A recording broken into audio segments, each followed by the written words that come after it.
চলো বন্ধুরা, আমি একটা রেসিপি তোমাদের সঙ্গে শেয়ার করব আবার। তো চলো আমি কি করি তোমরা দেখতে থাকো। আমি করব হলো কাঁকরোলের ভর্তা। তো কাঁকরোলের ভর্তা দিয়ে কি করব, মানে কিভাবে করব তোমাদের সেটা দেখাচ্ছি। দুটো কাঁকরোল নিয়েছি, একটা পেঁয়াজ নিয়েছি, রসুন নিয়েছি, আর দুটো শুকনো লঙ্কা নিয়েছি। কাঁচা লঙ্কা ছিল না, ওই জন্য শুকনো লঙ্কা নিয়েছি। তো চলো এবার আমি এগুলোকে সব মানে কেটে নেব। কেটে নিয়ে পেঁয়াজ, রসুন, তারপরে কাঁকরোল সব কিছু কেটে নিয়ে একটু জল দিয়ে ভালো করে ধুয়ে নেব। জল দিয়ে ভালো করে ধুয়ে, কেন আমি আগেও ধুয়েছিলাম, পরে আরেকটুখানি ধুয়ে নিলাম, তোমরা ধুয়ে নিও।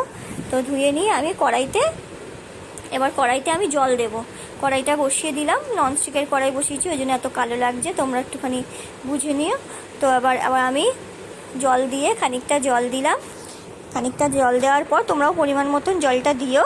তারপর এক এক করে যা যা আমি কেটেছিলাম, ওই কাঁকরোল, তারপর রসুন, তারপরে তোমার কাঁকরোল, রসুন, পেঁয়াজ আর তোমার শুকনো লঙ্কা সব কিছু ভালোভাবে মানে দিয়ে দিলাম। দেওয়ার পরে একটু নাড়লাম, নেড়ে আমি ঢাকনাটা দিয়ে ঢাকা দিয়ে দেবো। কারণ ঢাকনাটা দিয়ে নুনও দেবো ওর মধ্যে, জানো তো। নুন না দিলে ওটার মধ্যে যদি না দিয়ে, মানে নুন দিয়ে তাড়াতাড়ি সেদ্ধ হয়ে যায়, তোমরা তো জানোই।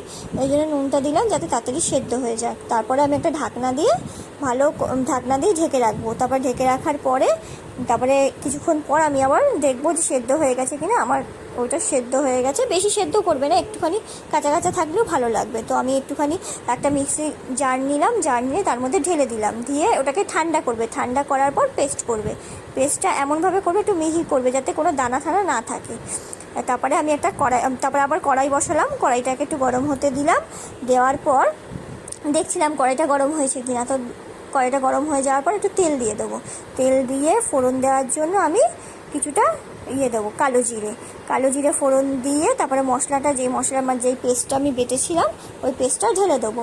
পেস্টটা ঢেলে দিয়ে খানিকক্ষণ নাড়াচাড়া করবে। কেন বলো তো, ওর মানে পেস্টটা যেহেতু একটু জল মতন আছে, একটু এটা হবে শুকনো, ভর্তাটা হবে শুকনো টাইপের। ভালো করে নেড়ে ঠেড়ে ওর মধ্যে আমি একটুখানি হলুদ দেবো আর একটু নুন দেবো পরিমাণ মতো। তোমরা লঙ্কার গুঁড়োও দিতে পারো, আমি বেশি ঝাল খাই না, তো ওই জন্য আমি আর লঙ্কার গুঁড়োটা দিলাম না, যেহেতু শুকনো লঙ্কা দিয়েছি ওই জন্য আর দিইনি। তা ভালোভাবে নাড়বে, এটা নাড়তেই থাকবে, না হলে না একটু লেগে যায়।